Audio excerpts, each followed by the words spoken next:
the questions people are asking from the grassroots today, and because I am a lawyer, and I did deliver a lecture on the virtual platform of the Center for Social Justice on the political, electoral, legal ramifications of the Supreme Court judgment. And I did raise a number of issues. Suddenly, all sorts of people were flooding me with me. When you went to court, because the backdrop of that is that immediately after the election results were coming, we started seeing figures coming, springing up region by region. This is how we are performing. The question that they are asking, as a lawyer, I understand the legal strategy that the lawyers employed in that particular petition as a straightforward matter of asking for a constitutional interpretation. But for the ordinary party member, that you said we had won the elections through the figures and collation that the party had done. Why is it that those figures did not find their way to the court? Did that surprise you? And that is a fundamental question that is being Is it a asked. valid question, though?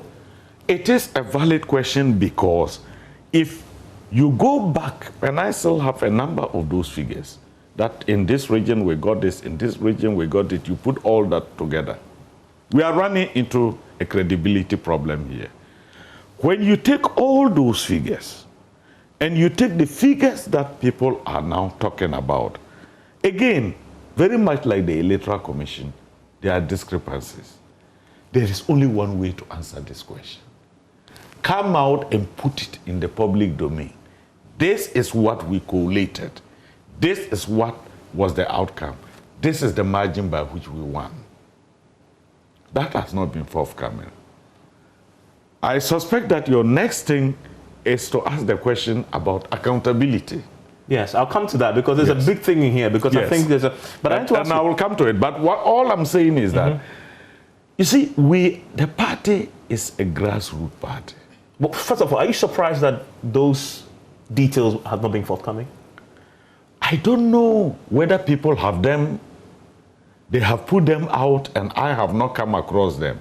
But as a member of the Council of State, Elders. Elders. I can say for sure that I have not received a copy of what the actual election figures are, which is the subject of our election petition. I have not seen it. Should it have gone to court? Oh, sorry, go on. Some people tell me that those figures exist. I've heard some office holders in the party say, and I say, a social democratic party. You have this information you are sitting with. What prevents you from putting it out there?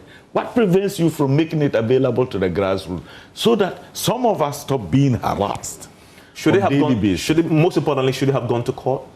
Should it have produced that in court as part of the case? As for litigation, you go to court for a number of reasons.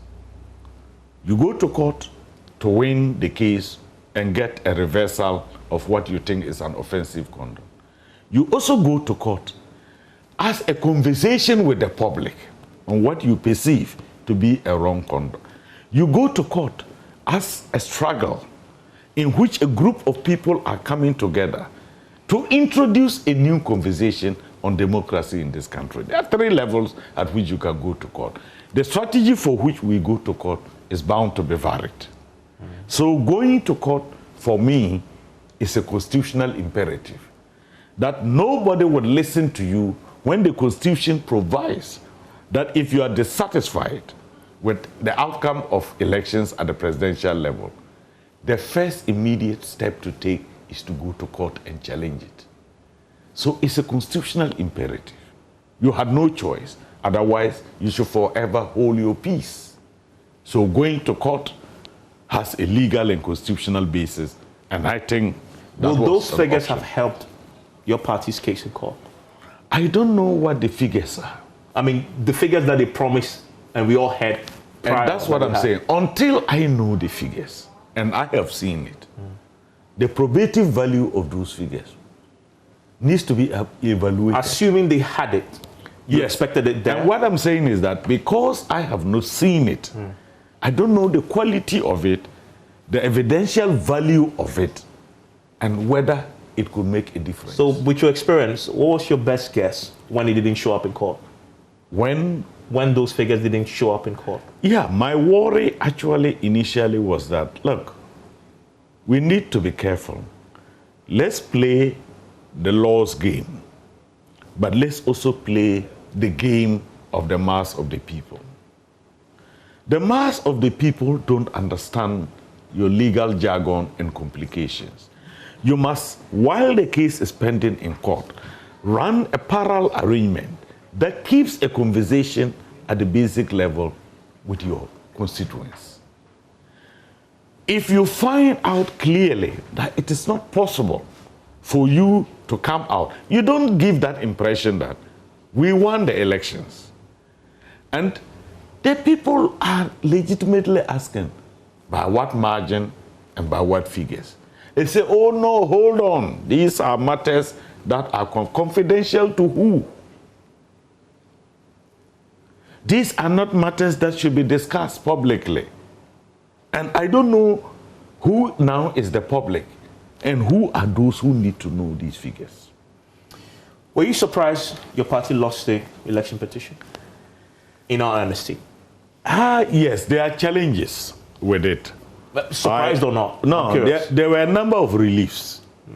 And I thought that, yes, they could rule in this particular way on some reliefs. But there was a fundamental relief that I think the court should have ruled differently. And I've always maintained it. That is the cardinal relief that by the declaration under the CI, the results that were declared could not have been the valid results. And this is because the Electoral Commission declared the results as is required by the Constitution by a constitutional instrument. The next day, you change it with a press statement. The third day, you change it in another way. All you needed to do was to go back and amend that constitutional instrument and indicate that we are now redeclaring, for want of a better word, that after having observed some errors, we think that these are now the proper figures, and we are now amending the CI and to introduce the schedule in the CI to show that this is the declaration. As things stand now, the facts on which the Supreme Court ruled on that issue are not declared results as anticipated by the Constitution. They are simply somebody saying this is what is now the right position. Is that how the Constitution provides for you to declare results and winner? No, it requires a constitutional instrument. And this is the argument many people have been missing. So just for clarity, you're saying that with the exception of that particular relief, you're not surprised that they lost on the other relief? No, the consequential effect of that relief would have sent us to the presumptions. Because if you read the judgment, there was a point in which the presumption of regularity, that if somebody is given a duty, the interpretation and implied provisions show that you are presumed to actually have performed that duties in accordance with law, which is a rebuttable presumption. When you link that up with that substantive relief that I asked, you saw that the presumption was rebutted. And the rebuttal of that presumption was that the results on which the Supreme Court was ruling were not declared by a constitutional instrument. So this was enough. So you see the connection between